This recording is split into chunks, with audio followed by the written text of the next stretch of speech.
बिस्मिल्लाहिर्रहमानिर्रहीम, अस्सलामुअलैकुम। तो जनाब, आज हमारा इरादा है आपको बुधास केव या शाह अल्लादित्ता केव्स लेकर चलने का। यहाँ तक पहुँचने के लिए अमूमन मैं D12 वाली साइड से जाता हूँ। मेरे दाएं हाथ पे मारगला होता है और जब ये सड़क ख़त्म होती है और हम बाएं हाथ मुड़ते हैं तो यहाँ से एक यू टर्न आता है और हम यू टर्न लेने के बजाय दाएं हाथ पे मुड़ जाते हैं और ये सड़क हमें सीधा शाह अल्लादित्ता गांव और उससे आगे शाह अल्लादित्ता केव्स या बुधास केव में ले जाती है। सड़क की हालत बहुत अच्छी तो नहीं है, लेकिन फिर भी गुजारा किया जा सकता है। तो इसी सड़क पर आगे बढ़ते हुए हम शाह अल्लादित्ता गांव की तरफ बढ़ते हैं, जिससे आगे फिर बुधास केव या शाह अल्लादित्ता केव्स मौजूद है। ये गांव तारीख़ के मुताबिक तकरीबन 750 साल पुराना है और इसका नाम मुग़लिया दौर के एक दरवेश सूफ़ी शाह अल्लादित्ता रहमतुल्लाह अलैह के नाम पे रखा गया है। शाह अल्लादित्ता रहमतुल्लाह अलैह का मज़ार भी इसी गांव में मौजूद है और अक्सर ज़ायरीन यहाँ पर आते हैं। यहाँ आते हुए एक बात का ख्याल रखिएगा कि यहाँ पर कोई पब्लिक ट्रांसपोर्ट नहीं आती, तो लिहाजा अगर आप कोई भी सवारी कर आते हैं तो कोशिश कीजिए कि उसको वापसी के वक्त तक के लिए बुक कर लें, ताकि आपको वापसी पे परेशानी ना हो। और खाने पीने की चीज़ें यहाँ बाज़ार से और गार के पास भी मिल जाती हैं। बज़ाहिर तो ये इलाका बहुत वसी या तवील नहीं है, लेकिन इस कम इलाके में भी फ़ितरत और तारीख़ से शगफ़ रखने वालों के लिए देखने के लिए बहुत कुछ है, जैसे कि ये खूबसूरत गारें और इसी तरह इन गारों से बाहर नज़र आने वाले दिलकश मनाजिर, और फिर वो पानी का तालाब जिसमें मछलियाँ हैं और जिसको एक चश्मा सैराब करता है और यहाँ से पानी देता हुआ वो आगे शाह अल्लादित्ता गांव की तरफ चला जाता है। जैसे ही हम पहाड़ों के दामन में पहुँचते हैं तो हमारे सामने पुराने बरगद के दरख्त, जिनकी जड़ें नीचे ज़मीन तक पहुँच रही होती हैं शाखों से, वो नज़र आते हैं और इसके बिल्कुल साथ ही पार्किंग के लिए जगह है जहाँ गाड़ियाँ पार्क की जा सकती हैं। मुझे क्योंकि हमेशा से पुराने दरख्त, पुराने मकान फैसिनेट करते हैं, तो मैं गाड़ी पार्क करने के बाद अमूमन 30-40 मीटर पीछे आ जाता हूँ, जहाँ पर ये दो बहुत पुराने दरख्त मौजूद हैं और जिनकी जो जड़ें हैं वो ज़मीन तक पहुँच रही होती हैं। यहाँ पर आपको एक बोर्ड नज़र आता है जिस पे एक स्टूपा और एक मस्जिद का बताया गया है। ख्याल रखिएगा कि मस्जिद और स्टूपा बोर्ड में तो बज़ाहिर करीब नज़र आते हैं, लेकिन इनके लिए हाइकिंग करनी पड़ती है, यहाँ तक सड़क नहीं जाती।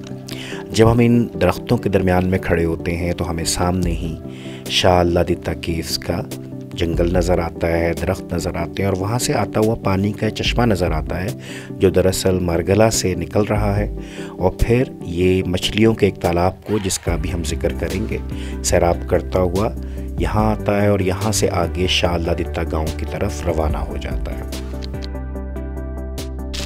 इन दरख्तों के बिल्कुल साथ आपको एक ज़मीन का बहुत बड़ा क़िता नज़र आता है जो बिल्कुल खाली है, और जब आप यहाँ पर खड़े होकर चारों तरफ नज़ारा करते हैं तो अपने आप को मारगला के पहाड़ों में घिरा हुआ पाते हैं। ये एक बहुत खूबसूरत जगह है जहाँ से आप बहुत अच्छी तस्वीर ले सकते हैं और यहाँ का मंज़र वाकई दिलकश है। इस जगह पर खड़े होकर आप केव्स का भी बहुत शानदार नज़ारा कर सकते हैं। यानी यहाँ से आपको केव्स तो ख़ुद नज़र नहीं आती, लेकिन आपको दरख्तों के झुंड नज़र आते हैं जो कि बहुत घने हैं और उनके दरमियान में या उनके पीछे गारें छुपी हुई हैं। तो यहाँ से आप अगर तस्वीर लेना चाहें तो ये एक बहुत अच्छा पॉइंट है तस्वीर के लिए और गैदरिंग के लिए। यहीं से चंद कदम के फासले पर हमें एक तख्ती लगी नज़र आती है जिस पर लिखा हुआ है साधु का बाग। तो दरअसल गूगल मैप तो हमें यही इलाका जो नज़र आ रहा है इसे साधु का बाग कहता है, लेकिन अगर हम तारीख़ को पढ़ें तो हमें पता चलता है कि हम जिस इलाके में खड़े हुए थे, जिसको मैं कह रहा था कि मैं बताऊंगा, तो ये सारा इलाका, ये जो खाली इलाका हमें नज़र आ रहा है, दरअसल ये भी साधु का बाग था। और कहा जाता है कि यहाँ पे बेशुमार दरख्त थे जो वक्त के साथ साथ ख़त्म हो गए। तो दुआ की जा सकती है कि काश दोबारा यहाँ पर दरख्त लगा दिए जाएं ताकि इस इलाके की खूबसूरती बन जाए। तो चलिए अब चार दीवारी के अंदर चलते हैं।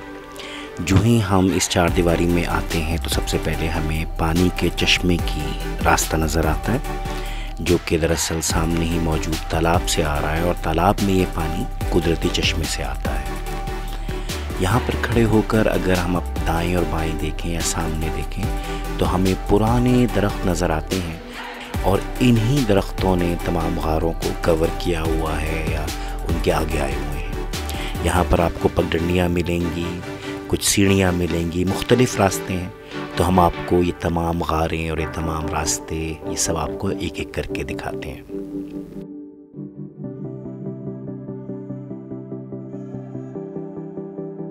इस्लामाबाद की बुधा केव्स के पास मौजूद हूँ और मैं उसके उस पॉन्ड के करीब मौजूद हूँ जो कि मशहूर है कि यहाँ पर मछलियाँ होती हैं। मेरे पीछे आपको ये बरगद के बड़े दरख्त नज़र आ रहे हैं जिसके साथ केव्स हैं।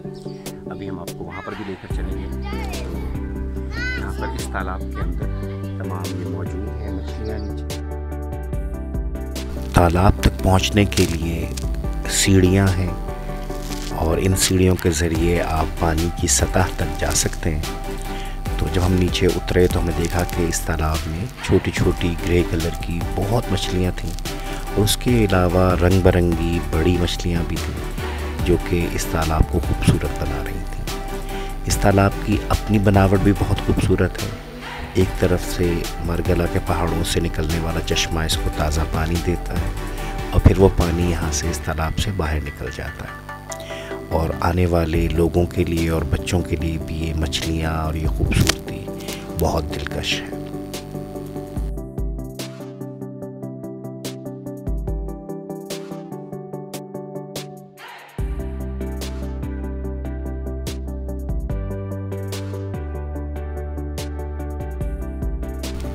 अब हम यहाँ से वापस ऊपर चलते हैं ताकि अब गारों की तरफ जाया जा सके। जब हम यहाँ से वापस आते हैं तो हम दाईं तरफ का रास्ता लेते हैं और जो ये पगडंडी है इस पर चलना शुरू करते हैं तो बिल्कुल हमारे सामने ही एक पहली गार आ जाती है। जनाब ये हैं बुधास केव। इस तरह की यहाँ पर गारें बनी हुई हैं और अमूमन यहाँ पर बाहर की जो जगह है यहाँ पर चारपाइयाँ और कुर्सियाँ रख दी जाती हैं। फिर आप यहाँ पर चाय और पकौड़ों से महजूज हो सकते हैं। तो ये इसका अंदर का मंजर है।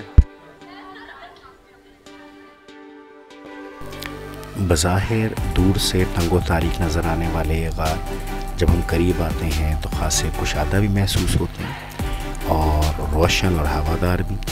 और इनके अंदर से अगर हम बाहर देखें तो बहुत दिलकश नज़ारा होता है। इसके पत्थरों की साख्त के बारे में तो कोई माहिर ही बता सकता है, लेकिन ये ज़रूर देखा जा सकता है कि शायद हज़ारों साल के मौसम देखने के बाद ये चट्टानें अब भुरभुरी हो रही हैं और थोड़ा सा टूट फूट का शिकार भी है। ये आप मंज़र देख सकते हैं यहाँ से बाहर का। बुधा केव्स पे जो आने का अच्छा वक्त है वो सुबह का है, जिस वक्त रश कम होता है, क्योंकि वक्त गुज़रने के साथ साथ फिर थोड़ा सा रश बढ़ जाता है। वीकेंड्स पे उमूमन यहाँ पर रश होता है। तो वापस आते हैं केव्स की तरफ। ये ख़ास चट्टानें हैं और इनका ख़ास एक टेक्सचर है जो कि शायद माहिरीन बताएं, लेकिन ये ज़रूर है कि कुशादा हैं, एक दूसरे से मुत्तसिल हैं, यानी जुड़ी हुई हैं और करीब करीब हैं। तो यहाँ पर रिहाइश या यहाँ पर क़याम जो है वो वाकई मुमकिन नज़र आता है। जब हम यहाँ से आगे बढ़ते हैं तो चंद ही कदमों के फासले पे ये हमें उस चश्मे का आगाज़ नज़र आ रहा है पहाड़ों से जो ये पानी निकल रहा है। ये साफ़ शफाफ पानी यहाँ से आता है और यहाँ से होता हुआ सामने जो भी हमने मछलियों का तालाब देखा उसमें जाता है, बिल्कुल ताज़ा पानी, और फिर वहाँ से आगे ये शाह अल्लाह गाँव की तरफ रवाना हो जाता है। ये इसके साथ ही हमें और गार नज़र आ रहे हैं। अब ज़रा इनकी तरफ चलते हैं ताकि आपको ये भी दिखा सकें।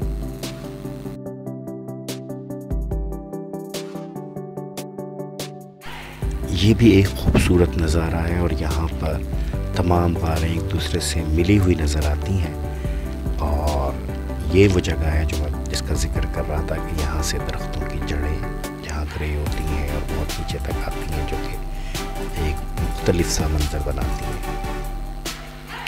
यहाँ से हम गारों की तरफ चले तो हमें ये तमाम गारें नज़र आ रही हैं।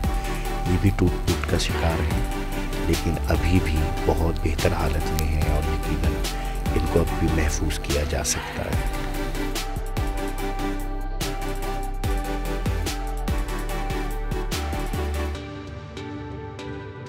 यहाँ पर आपको ये केव्स ज़्यादा नज़र आ रही हैं और ये कमरा नुमा केव्स हैं या गारें हैं।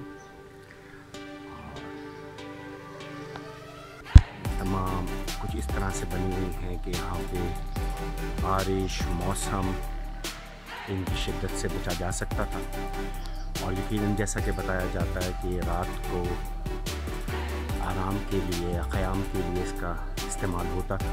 तो यकीनन ये अपनी शक्ल से अपनी बनावट से महसूस होता है कि कुशादा भी थी और यहाँ पर रहा भी जा सकता है। जैसा कि तारीख़ से पता चलता है कि तकरीबन ये गारें 2500 साल तकरीबन 2400 साल पुरानी हैं।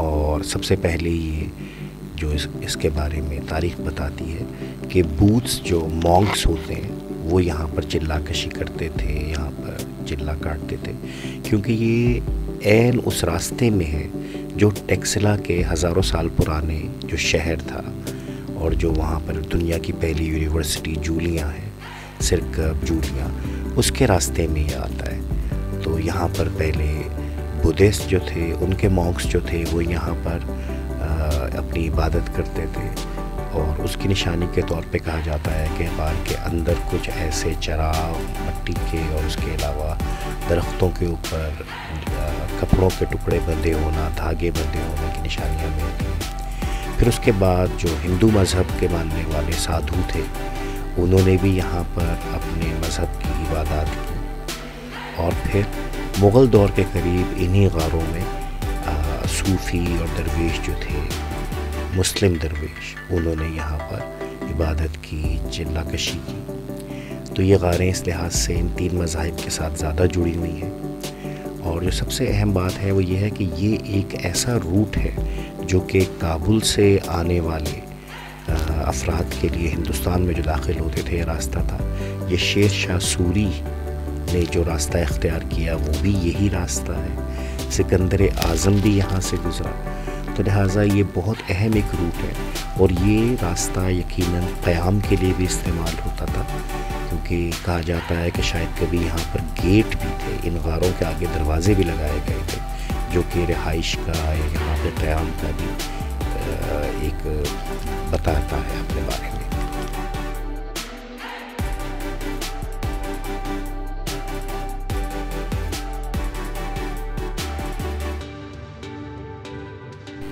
यहाँ से थोड़ा सा आगे बढ़ें तो ये एक और गार है, एक और पॉइंट है और ये बुद्धास केव के पूरे इलाके में मेरा फेवरेट पॉइंट है, क्योंकि ये बाकी जगह से थोड़ा सा कटा हुआ है, थोड़ा सा अलग है, थोड़ा बुलंदी पर है। यहाँ से बहुत खूबसूरत नज़ारा मिलता है और सबसे बढ़कर ये कि ये पुरसुकून है। यहाँ पर बहुत रश वगैरह नहीं होता। तो अमूमन जब मैं अपनी फैमिली के साथ आता हूँ तो हम यहाँ पर बैठते हैं। यहाँ पे इस्माइल अब्बासी साहब का होटल है, जो लोग उनके वालिद और उनके शायद वालिद के ज़माने से यहाँ पे इन गारों की देखभाल कर रहे हैं, केयर टेकर्स हैं। तो उनका एक छोटा सा होटल है। तो माशाल्लाह यहाँ के पकोड़े और चाय बहुत मज़ेदार है, जो मैं हमेशा यहाँ पे खाता पीता हूँ। केव के जो पॉइंट है जहाँ पर हम अक्सर आकर बैठते हैं, मेरे पीछे इस वक्त बरगद का ये ऊंचा सा एक दरख्त आप देख रहे हैं जो बहुत पुराना है, जिसकी शाखों से और जड़ों से ज़मीन तक पहुँच गई है। हमें अंदाज़ा होता है कि इसकी उम्र सैकड़ों साल है। और इसके साथ अगर आप ऊपर देखें तो ये बहुत घना दरख्त है और इसी के साथ ये तमाम केव्स हैं जो भी हम देख कर आए हैं। और अभी बस थोड़ा सा पानी वगैरह और यहाँ के पकौड़े मशहूर हैं। पकौड़े चाय के बाद इंशाल्लाह हम फिर आगे तो आपको मज़ीद दिखाते हैं इसके बाद।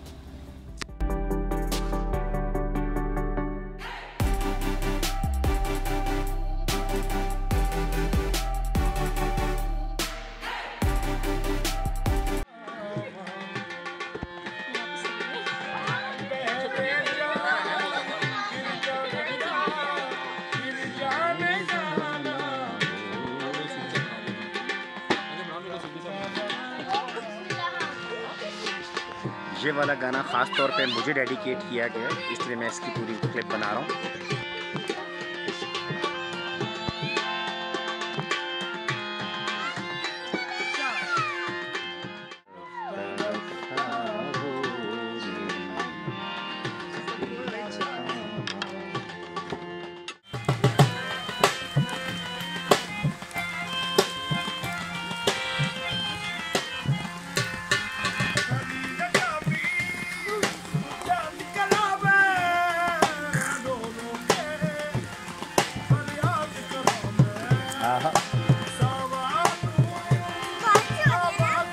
आपने मुझे बचाया हुआ है,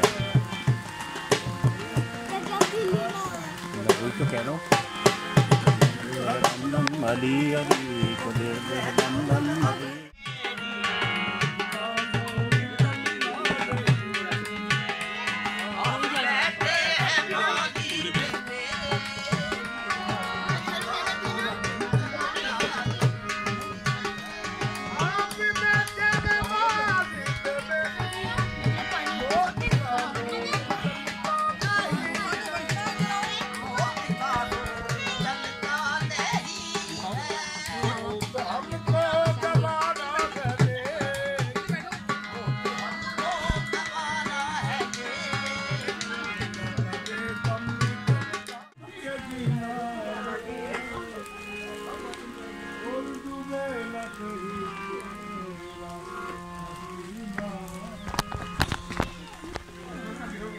अब अपना ट्रैवलॉग ख़त्म करते हैं। इंशाल्लाह अगले ट्रैवलॉग में फिर मिलेंगे, तब तक के लिए अस्सलाम वालेकुम व रहमतुल्लाह।